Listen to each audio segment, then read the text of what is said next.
ദൈവമാത്മാവത്തോണ്ടാകട്ടെ. അനുഗ്രഹിക്കപ്പെട്ട ഈ കൺവെൻഷൻ്റെ 3-ാം ദിവസത്തിൽ എനിക്കും ഒരു സാക്ഷിയെടുപ്പാൻ തക്കോണം ദൈവം ഒരുക്കിയ അവസരത്തെ ഓർത്തും ദൈവത്തിനോടെ സ്തുതിക്കുന്നു. ഇതിലായിരിക്കുന്ന അനുഗ്രഹ ദേവദാസന്മാർക്കും കടന്നു വന്നിരിക്കുന്ന എല്ലാ പ്രിയ ദൈവമക്കൾക്കും വീണ്ടും വരുന്ന യേശുക്രിസ്തു നാമത്തിലുള്ള എൻ്റെ സ്നേഹബന്ധത്തെ ഞാൻ അറിയിക്കുന്നു. അതുപോലെ എനിക്ക് ഇതിൻ്റെ സാക്ഷി പറയാനുള്ള അവസരത്തെ ഒരുക്കി തന്നതായ ദേവദാസനും സഭയ്ക്കും വീണ്ടും വരുന്ന യേശുക്രിസ്തു നാമത്തിലുള്ള എൻ്റെ സ്നേഹബന്ധത്തെ നന്ദിയും ഞാൻ അറിയിക്കുന്നു. ഞാൻ നിങ്ങളുടെ മുമ്പാകെ നിൽക്കുന്നത് ദൈവം എൻ്റെ ജീവിതത്തിൽ ചെയ്തതായ ഒരു അത്ഭുത സാക്ഷ്യത്തിൻ്റെ നന്ദി സൂചകമായിട്ടാണ്. അതിനു മുമ്പായി ഞാൻ എന്നെ തന്നെ ഒന്ന് പരിചയപ്പെടുത്താൻ ആഗ്രഹിക്കുന്നു. എൻ്റെ പേര് ജോമോൾ. ഞാൻ പൗടിക്കോണം വട്ടകരിക്കത്താണ് എൻ്റെ സ്ഥലം. വട്ടകരിക്ക ഏജിയാണ് എൻ്റെ ചർച്ച്. 27 വയസ്സുണ്ട്. വിവാഹിതയാണ്. 1.5 വയസ്സുള്ള ഒരു മോനുണ്ട്.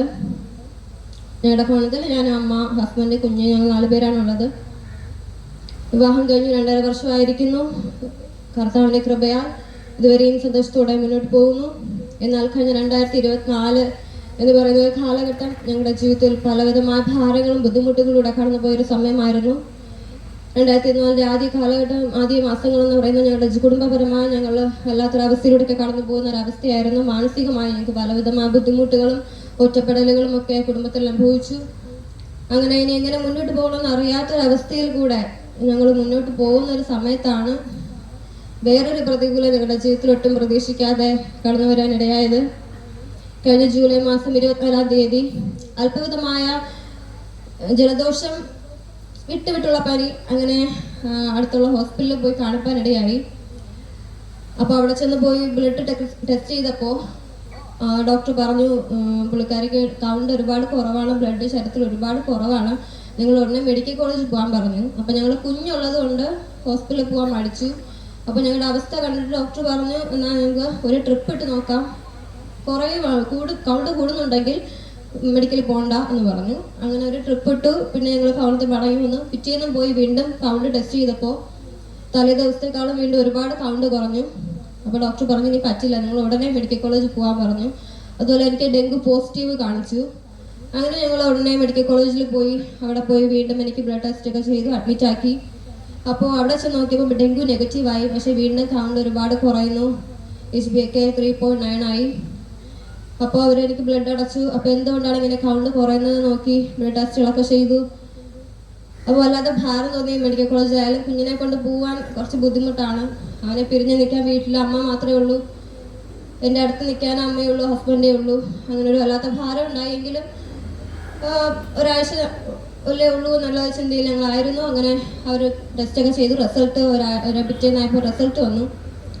റിസൾട്ട് വന്നപ്പോൾ ഹസ്ബൻഡിനോടാണ് ഡോക്ടർ പറഞ്ഞത്, പുള്ളിക്കാരിക്ക് കൗണ്ട് ഇങ്ങനെ കുറയുന്നത് ബ്ലഡ് ക്യാൻസറാണ് പറയാനിടയായി. 25% ബ്ലഡ് ക്യാൻസറിൻ്റെ സെല്ല് ബ്ലഡിലായി കഴിഞ്ഞു. അങ്ങനെ നിങ്ങൾ ഉടനെ RCCയിലോട്ട് പോകാൻ പറഞ്ഞു. അപ്പോഴും വല്ലാത്ത ഭാരം തോന്നി. ഒട്ടും പ്രതീക്ഷിക്കാത്തൊരു സംഭവമാണ് ജീവിതത്തിൽ സംഭവിച്ചത്. എന്ത് ചെയ്യണമെന്നറിയില്ലെങ്കിലും എല്ലാവരും സമാധാനപ്പെടുത്തി. ഇന്നത്തെ ഒരു ചികിത്സാ രീതി വെച്ചിട്ട് ഏത് ക്യാൻസറും നമുക്ക് ചികിത്സിച്ച് മാറ്റാം എന്നൊരു സമാധാനം തന്നു. അങ്ങനെ ഞങ്ങൾ RCCയിലേക്ക് പോയി. അവിടെ ചെന്ന് വീണ്ടും ബ്ലഡ് ടെസ്റ്റൊക്കെ ചെയ്തു. റിസൾട്ട് വന്നപ്പോൾ ഡോക്ടർ പറഞ്ഞു, ഇന്നലെ നോക്കിയപ്പോൾ 25 ആണെങ്കിൽ ഇന്ന് നോക്കിയപ്പോൾ 43% ആയിട്ടുണ്ട്. ഇത് ദിവസം കൊണ്ട് തന്നെ ഇത്രയും വല്ലാത്തൊരു കൂടുതലുണ്ടാവുന്നു. ഉടനെ നമുക്ക് ട്രീറ്റ്മെൻറ്റ് സ്റ്റാർട്ട് ചെയ്യണം. ബോൺ മാരോ ടെസ്റ്റ് ചെയ്തു. അതിൻ്റെ റിസൾട്ട് 15 ദിവസം കഴിഞ്ഞിട്ടേ വരൂ. അപ്പോൾ അതുവരെ നമുക്ക് വെയിറ്റ് ചെയ്യാൻ പറ്റില്ല. ആ ഒരു അവസ്ഥയിലാണ് ആ കുട്ടിയുടെ ശരീരം പോയിക്കൊണ്ടിരിക്കുന്നതെന്ന് പറഞ്ഞു. ഉടനെ അവരെനിക്ക് ട്രീറ്റ്മെൻറ്റ് സ്റ്റാർട്ട് ചെയ്യാനുള്ള കാര്യങ്ങൾ ചെയ്തു. 4 കീമോ ആണ് എന്നോട് പറഞ്ഞത്. 7 ദിവസം ചെയ്യണം. ഒരെണ്ണം 7 ദിവസമാണ്. ഒരു സെറ്റാണത്. ഒരെണ്ണം 24 മണിക്കൂർ വെച്ചിട്ട് അങ്ങനെ ചെയ്യാൻ പറഞ്ഞു. ഹൈ ഡോസ് മരുന്നാണ്.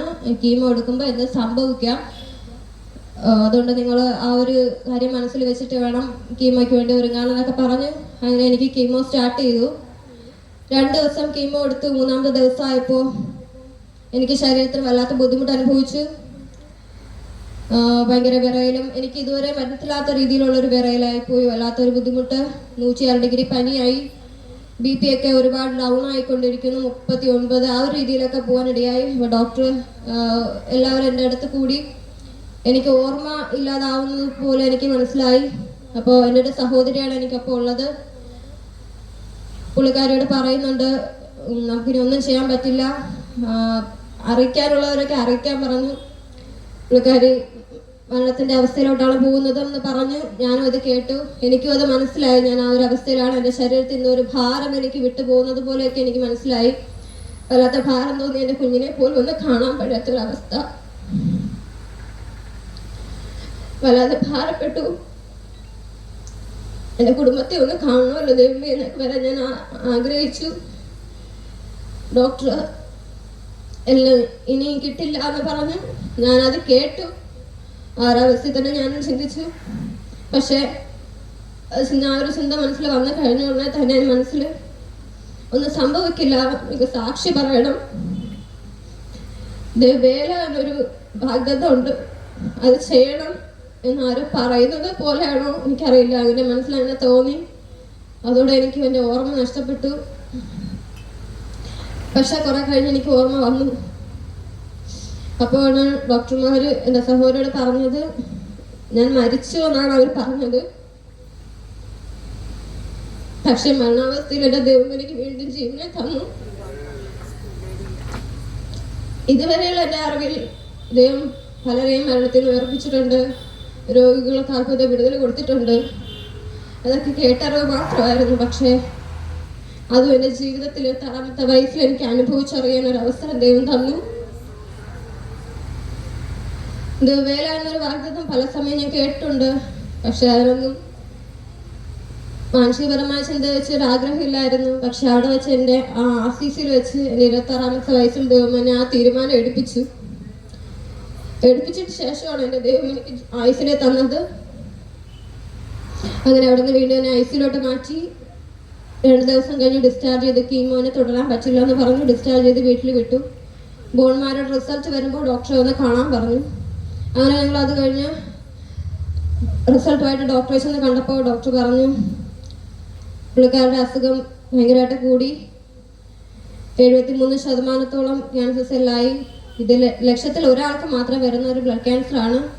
AML M4 എന്ന് പറയുന്നൊരു ടൈപ്പാണ്. ഈ അസുഖം വന്നിട്ട് ഇതുവരെ ആർക്കും മാറിയിട്ടില്ല. ഇത് ചികിത്സിച്ച് മാറ്റാനും പറ്റില്ല.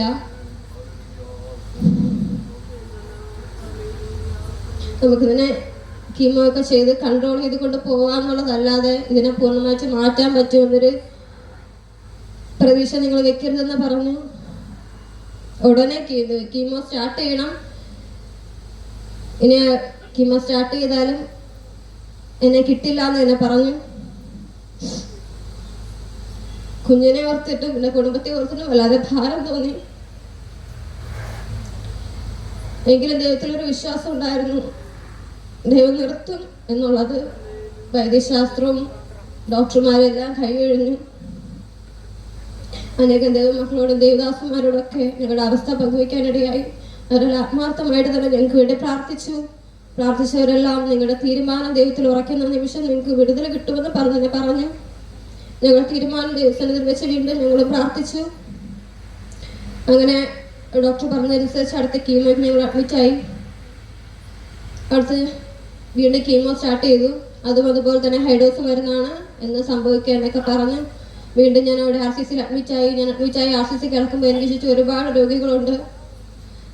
എനിക്ക് കീമോ തുടങ്ങുന്നതിന് മുമ്പ് തന്നെ അനേകം പേര് അഡ്മിറ്റായി കൊണ്ടുവരുന്നതും നേരം വെളുക്കുന്നതിന് മുമ്പേ മരണത്തിലൂടെ മരിച്ച് വെള്ളം മൂടി കൊണ്ടുപോകുന്നതും കാണാനിടയായി. വല്ലാതെ ഭാരം വേദനയിലൊക്കെ ഞാൻ അവിടെ ആയിരുന്നു. അങ്ങനെ എനിക്കപ്പം അടുത്തൊരു ബെഡിൽ ഒരു കുട്ടിയുണ്ട്, തമിഴ്നാട്ടിൽ വന്നതാണ്. പുള്ളിക്കാരി എന്നെ പോലെ ബ്ലഡ് ക്യാൻസർ ആയിട്ട് വന്നതാണ്. അപ്പോൾ എൻ്റെ അവസ്ഥയൊക്കെ പറഞ്ഞപ്പോൾ നീ ധൈര്യപ്പെട്, ഒരു കുഴപ്പമില്ല, എനിക്ക് 4ാമത്തെ കീമോ ആണ്, ഇത് 4 കഴിഞ്ഞ ഉടനെ എനിക്ക് നാട്ടിൽ പോവാം, എന്നിട്ട് ധൈര്യമായിട്ട് ഇരിക്കാന്നൊക്കെ പറഞ്ഞ് എന്നെ സമാധാനപ്പെടുത്തി. ഞങ്ങൾ രണ്ടുപേരും ഒരുമിച്ചായിരിക്കുന്നു. ഞാൻ കണ്ടപ്പോൾ ഒരു ദിവസം തന്നെ കീമോ സ്റ്റാർട്ട് ചെയ്തു. 2 ദിവസം കീമോ എടുത്തു. 3ാമത്തെ ദിവസം ആയപ്പോൾ കഴിഞ്ഞ പ്രാവശ്യം എനിക്ക് കീമോ എടുത്തപ്പോൾ സംഭവിച്ചതുപോലത്തെ ബുദ്ധിമുട്ട് ആ കുട്ടിക്കുണ്ടായി. BP ഒക്കെ ഒരുപാട് ഡൗൺ ആയി. ഉടനെ ICUലോട്ട് മാറ്റുന്നത് കണ്ടു. എനിക്കപ്പോഴും കീമോ എടുക്കുന്നുണ്ട്. പിറ്റേ 4ാമത്തെ ദിവസമായപ്പോൾ ആ കുട്ടി ലോകത്തുനിന്ന് മാറ്റപ്പെട്ടു എന്ന് കേൾപ്പാനിടയായി. കഴിഞ്ഞ പ്രാവശ്യം എനിക്ക് കീമോ എടുത്തപ്പോൾ സംഭവിച്ച അതേ അവസ്ഥയാണ് ആ കുട്ടിക്ക് സംഭവിച്ചത്. ഞങ്ങൾ ഒരുപാട് സ്നേഹത്തിൽ അവിടെ ആയിരുന്ന സമയത്തായിരുന്നത് കൊണ്ട് തന്നെ വല്ലാത്ത വിഷമം തോന്നി. എന്നെ ഒരുപാട് ധൈര്യപ്പെടുത്തിയതാണ്. പക്ഷെ ആ കുട്ടി ലോകത്തുനിന്ന് മാറ്റപ്പെടുന്നത് കാണാൻ എൻ്റെ കണ്ണാലെ ഞാനത് കണ്ടു. അതൊക്കെ എന്നെ വല്ലാതെ ഭാരപ്പെടുത്തിയെങ്കിലും ആ ഒരു അവസ്ഥയിലൂടെ കടന്നുപോയ എന്നെ ഡോക്ടർമാർ മരിച്ചെന്ന് വിധി എഴുതി എന്നെ എൻ്റെ ദൈവം വീണ്ടും ആയുസ്സിൽ തന്നാണ് അവിടെ എത്തിച്ചത്. അങ്ങനെ 7 ദിവസത്തെ കീമോ എനിക്ക് എടുക്കാൻ കഴിഞ്ഞു. ഒരു ബുദ്ധിമുട്ടും ഉണ്ടായില്ല. അതിനുശേഷം 2 ആഴ്ച അവർ കൗണ്ടൊക്കെ നോർമലായിട്ടേ വീട്ടിൽ വിടൂ. അതുവരെ വെയിറ്റ് ചെയ്ത് 2 ആഴ്ചയായിട്ടും എനിക്ക് കൗണ്ടൊന്നും നോർമലായില്ല. റേഞ്ചൊക്കെ 600-ലായി. ഇപ്പോൾ പിറ്റേന്ന് തൊട്ട് നമുക്ക് ഇഞ്ചക്ഷൻ സ്റ്റാർട്ട് ചെയ്ത് കൗണ്ട് കൂട്ടണം, ഇല്ലെങ്കിൽ വല്ലാത്ത ബുദ്ധിമുട്ടുണ്ടാവുമെന്ന് ഡോക്ടർ പറഞ്ഞു. പിറ്റേന്ന് അപ്പം ഞങ്ങൾ വല്ലാതെ പിന്നെയും ഭാരപ്പെട്ടു. ഇത്രയും ഹൈ ഡോസ് മരുന്നൊക്കെ കീമോ ചെയ്തിട്ട് പിന്നെയും ഇഞ്ചക്ഷൻ എടുക്കണമല്ലോ, ദൈവമേ എന്നൊക്കെ വല്ലാതെ ഭാരപ്പെട്ടെങ്കിലും പിന്നെയും ദേവദാസന്മാരൊക്കെ ഞങ്ങളുടെ അവസ്ഥ അറിയിച്ച് അവരെല്ലാം വീണ്ടും ഞങ്ങൾക്ക് വേണ്ടി പ്രാർത്ഥിച്ച് ധൈര്യമായിട്ടിരിക്കുക, ദൈവം വിടുവിക്കുമെന്ന് തന്നെ പറഞ്ഞു. ഞങ്ങളും വീണ്ടും ആത്മാർത്ഥമായി ദൈവത്തോട് പ്രാർത്ഥിച്ചു. പിറ്റേന്ന് ഡോക്ടർ വന്നു. എനിക്ക് ഇഞ്ചക്ഷൻ എടുക്കാനുള്ള മരുന്നൊക്കെ എഴുതിയിട്ട് ബ്ലഡ് ടെസ്റ്റിന് വേണ്ടി ലാബിലേക്ക് പേപ്പർ അയച്ചു. എൻ്റെ ബ്ലഡ് ടെസ്റ്റ് റിസൾട്ട് വന്നു. 3 ദിവസം കൊണ്ട് ഒരുപോലെ 600 ലെവലിൽ കിടന്നതിൻ്റെ റിസൾട്ട്. ഇഞ്ചക്ഷൻ സ്റ്റാർട്ട് ചെയ്യാനായി ഡോക്ടർ അന്ന് വന്നിട്ട് റിസൾട്ട് നോക്കിയപ്പോൾ 1,98,000 എന്ന് കണ്ടു. അപ്പോൾ ഡോക്ടർ പറഞ്ഞു കൊച്ചിൻ്റെ ബ്ലഡ് മാറിപ്പോയി, ലാബിൽ നിന്ന് ഒന്നും കൂടെ ടെസ്റ്റ് ചെയ്യാൻ പറഞ്ഞു. ഡോക്ടർ തന്നെ എൻ്റെ ബ്ലഡ് എടുത്തു. വീണ്ടും ഡോക്ടർ തന്നെ ലാബിൽ അയച്ചു. റിസൾട്ട് വന്നപ്പോൾ അതുപോലെ തന്നെ റേഞ്ച് കണ്ടു. ഡോക്ടർ ചോദിച്ചു ഇതെന്തോ ഇങ്ങനെ സംഭവിച്ചത്, നമ്മൾ ഇഞ്ചക്ഷൻ പോലും എടുത്തില്ലല്ലോ, 600 കിടന്നിട്ട് പെട്ടെന്ന് ഇതെങ്ങനെ കൂടി എന്നൊക്കെ ചോദിച്ചു. വീണ്ടും ഡോക്ടർക്ക് സംശയമായി. പിറ്റേന്ന് ഒരിക്കൽ കൂടെ നോക്കാമെന്ന് പറഞ്ഞു. വീണ്ടും ഇഞ്ചക്ഷൻ കൗണ്ടിന് കൂടാനുള്ള ഇഞ്ചക്ഷൻ എഴുതി വെച്ചിട്ടുണ്ട്, പക്ഷേ എടുക്കാൻ കൗണ്ട് ഇങ്ങനെ നിൽക്കുന്നുണ്ടോ പറഞ്ഞില്ല. പിറ്റേന്ന് ഒന്നും കൂടെ വന്ന് നോക്കിയിട്ട് എടുക്കാമെന്നുള്ള ചിന്തയിലാണ് ഡോക്ടർ പറഞ്ഞത്. പിറ്റേന്ന് വന്ന് കൗണ്ട് നോക്കി 2,98,000 എന്ന് കണ്ടു. ഡോക്ടർ ചോദിച്ചു ഇതെന്ത് വല്ലാത്തൊരു കുതിച്ചു ചാട്ടമായിപ്പോയല്ലോ, ഇഞ്ചക്ഷൻ എടുക്കാൻ എഴുതി വെച്ചിട്ട് അതുപോലെ എടുക്കാതെ എത്രയും പെട്ടെന്ന് ഇത്രയും കൂടി എന്നൊക്കെ പറഞ്ഞു. വന്നതിന് എന്നെ ഡിസ്ചാർജ് എഴുതി. ബോൺമാർ ടെസ്റ്റ് ചെയ്തു. റിസൾട്ട് 15 ദിവസം കഴിഞ്ഞ് വരും, അപ്പോൾ വരാൻ പറഞ്ഞു. അങ്ങനെ ഞങ്ങൾ കൗണ്ടത്തിൽ മടങ്ങിപ്പോയി 15 ദിവസം കഴിഞ്ഞ് വീണ്ടും ഞങ്ങൾ റിസൾട്ട് ഡോക്ടറെ പോയി കണ്ടു. ഡോക്ടറെ പോയി കണ്ടപ്പോൾ റിസൾട്ട് കണ്ട് ഡോക്ടർ പറഞ്ഞത് കഴിഞ്ഞ പ്രാവശ്യം 73% അങ്ങനെ കണ്ട എൻ്റെ റിസൾട്ട്. രണ്ടാമത്തെ റിസൾട്ട് കണ്ടപ്പോൾ നിങ്ങളുടെ അസുഖം 0.01 എന്ന ലെവലിലെത്തി, നെഗറ്റീവ് എന്നാണ് കണ്ടതെന്ന് പറഞ്ഞു. RCCയിൽ ഇന്നേ വരെ ഈ ക്യാൻസർ വന്നിട്ട് ആർക്കും മാറിയിട്ടില്ല ഇതുവരെ. അതാണ് ഡോക്ടർ എന്നോട് പറഞ്ഞത്. ആ ഒരു രോഗം 1 മാസം കൊണ്ട് എൻ്റെ ദൈവം എനിക്ക് മാറ്റി. ഈ രോഗത്തിന്റെ ബുദ്ധിമുട്ട് പറഞ്ഞ സമയത്ത് ശാരീരികമായി അനുഭവിച്ചതിനേക്കാൾ മാനസികമായി വളരെ ബുദ്ധിമുട്ട് അനുഭവിച്ചു. കുടുംബക്കാരെന്നായാലും മറ്റുള്ളവരെന്നായാലും പാപിയെന്നും പാപരോഗമെന്നും ഒക്കെയുള്ള വിളിപ്പേര് ഒരുപാട് കേട്ടു, ഞാനും എൻ്റെ കുടുംബവും. പക്ഷെ ആ ഒരു നിന്നയായിരുന്നു എന്നെ വല്ലാതെ ഭാരപ്പെടുത്തിയത് ആ സമയത്ത്. പക്ഷെ ആ ഒരു നിന്ന എൻ്റെ ദൈവം എടുത്തു നീക്കി. RCCയുടെ ചരിത്രം എനിക്ക് വേണ്ടി എൻ്റെ ദൈവം മാറ്റി എഴുതി. 20 മാറിയിട്ടില്ല, ഇനി മാറുകയില്ല. 1-2 മാസത്തിനകം മരിച്ചു പോകുന്ന ഡോക്ടർ പറഞ്ഞു എന്നെ ഇതുവരെയും നിലനിർത്തി. ഒരു കീമോ കഴിഞ്ഞ് റിസൾട്ട് വന്നപ്പോൾ തന്നെ എൻ്റെ അസുഖം നെഗറ്റീവ് ആക്കി തന്നു. അങ്ങനെ ഒരു അത്ഭുതം ആ RCCയിലായിരുന്നു. ഇത്രയും കാലം ആയിരുന്നപ്പോഴും എൻ്റെ ദൈവം ഓരോ ദിവസവും എന്നോട് ചെയ്ത അത്ഭുതങ്ങൾ ഓർത്താൽ എത്ര എനിക്ക് നന്ദി പറഞ്ഞാലും മതി വരില്ല. ഓരോ ദിനവും എൻ്റെ ദൈവം എനിക്ക് വേണ്ടി പ്രവർത്തിച്ചു. അങ്ങനെ അപ്പോൾ ഡോക്ടർക്ക് ഇതുവരെ ഈ അസുഖം മാറിയിട്ടില്ലാത്തതുകൊണ്ട് തന്നെ ഡോക്ടർക്ക് ഒരു ഡൗട്ടുണ്ട്, ഇനിയും വരാം എന്ന്. 3 ആഴ്ചയ്ക്ക് അടുത്ത കീമോ തുടങ്ങണമെന്ന് പറഞ്ഞു. പക്ഷെ ഇപ്പോൾ എൻ്റെ കീമോ തുടങ്ങിയിട്ട് 3 മാസമാകാൻ കഴിഞ്ഞു. ഇതുവരെ ഞാൻ എൻ്റെ ശരീരത്തിൽ ഒരു ഗുളിക പോലും കഴിക്കുന്നില്ല. RCCയിൽ ചികിത്സയ്ക്കായിട്ട് ഡോക്ടറെ പോയി കാണുന്നതുമില്ല. ഇത്രത്തോളം ആരോഗ്യത്തോടെ ശക്തിയോടെ ബലത്തോടെ എൻ്റെ ദൈവം എന്നെ നിർത്തുന്നു. ഡോക്ടർമാരുടെ വിധിയും മെഡിക്കൽ സയൻസിൻ്റെ ഹിസ്റ്ററിയും ലാബ് റിസൾട്ടും എല്ലാം എനിക്ക് വേണ്ടി എൻ്റെ ദൈവം മാറ്റി എഴുതി.